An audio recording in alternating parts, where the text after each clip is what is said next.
From the first day of studying topics in experiential education, I was left with many questions. While struggling to define and describe exactly what the field looked like, I was also left grappling with bigger questions, like why do we teach and why do we learn?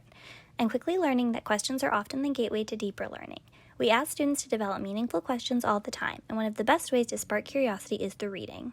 Throughout our readings, I started to develop more questions of my own. Dewey left me wondering about the role of an educator, Roberts had me examining my own practices and questioning the value of the experience I was creating, and Leanne Simpson inspired me to ask myself, what am I doing for my Indigenous students and which of my own biases have I been projecting? It is safe to say that reading truly does leave us curious and hungry for more knowledge. Experiential education can take many forms, but from what I have taken away from this course is that an experience is something you are actively engaged in. It is a time to observe, wonder, and reflect about the world around us, and for a teacher, it is a time to encourage imagination while also teaching a critical lens. But an experience can only be educative when the learning is relevant, reciprocal, and respectful with the student at the center. While writing my research paper, I read an article titled Native Education and In-Classroom Collation Building by Sabrina Saunders and Susan Hill. The article explained that for effective Indigenous teachings to take place, educators must include respect, relevancy, and reciprocation.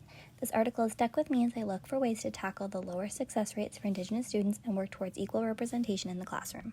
Diverse education is a necessity in today's classrooms. As Robert said, despite the best of intentions, experiential education is a very white, privileged community. It is the teacher's responsibility to dismantle the colonialist and misogynistic foundation of our education system and start sharing the other histories waiting to be told. If we are not examining our own place in power, no meaningful learning or change will occur. While it is extremely important to look at who our experiences are designed for, it is also important to understand the intent behind them. Teachers often are comfortable in the mediocrity and are praised for having a fun classroom rather than an educative one. Teachers need to be providing well-designed ways for students to engage in their learning. There should always be a clear purpose for the experience, even if we don't have all the details of how to get there.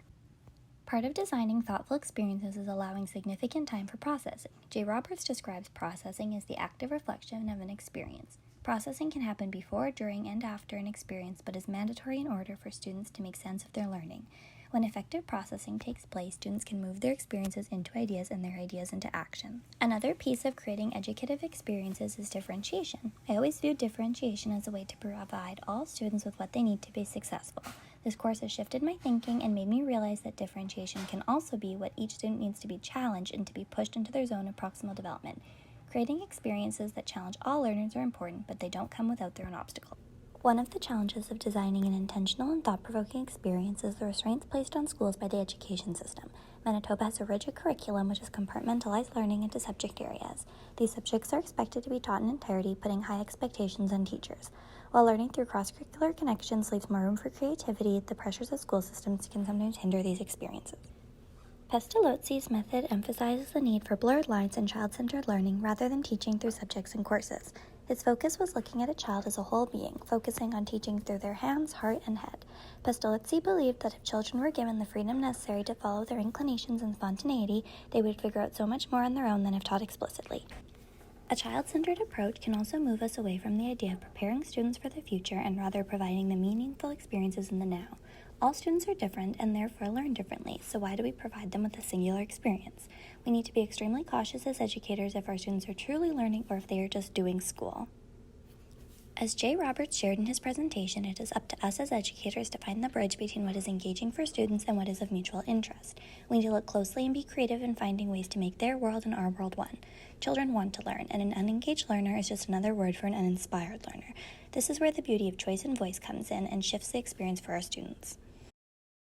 When students are afforded the opportunity to take ownership of their learning and to be completely immersed in the process, deeper understanding takes place.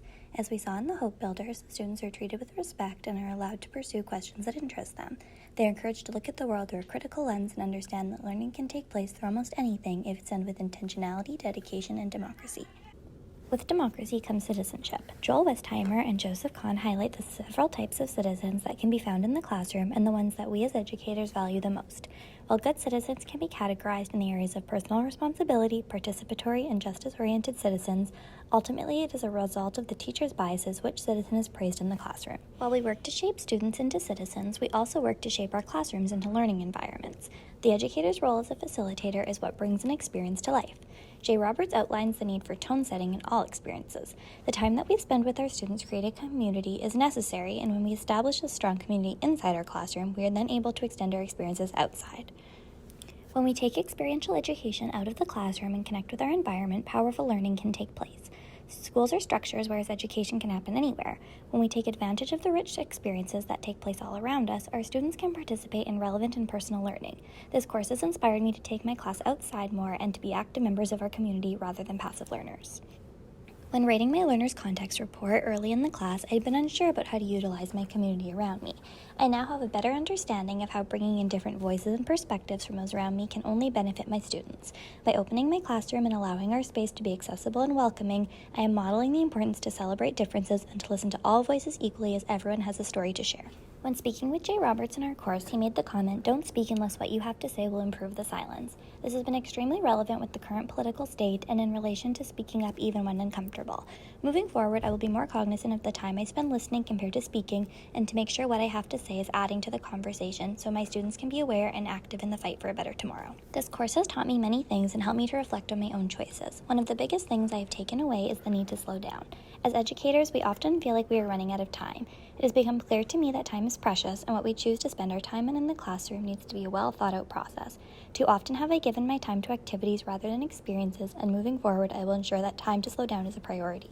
Another lesson I have learned is to let go of some of the control and change my perspective. I often felt as if I didn't have full control of my experiences, I wasn't doing my job. I now understand that by looking at the world from a different lens, I can help my students develop critical thinking skills. It's okay not to know everything, and I'm learning that while I may not have all the answers, I'm committing to my students that I will search alongside them.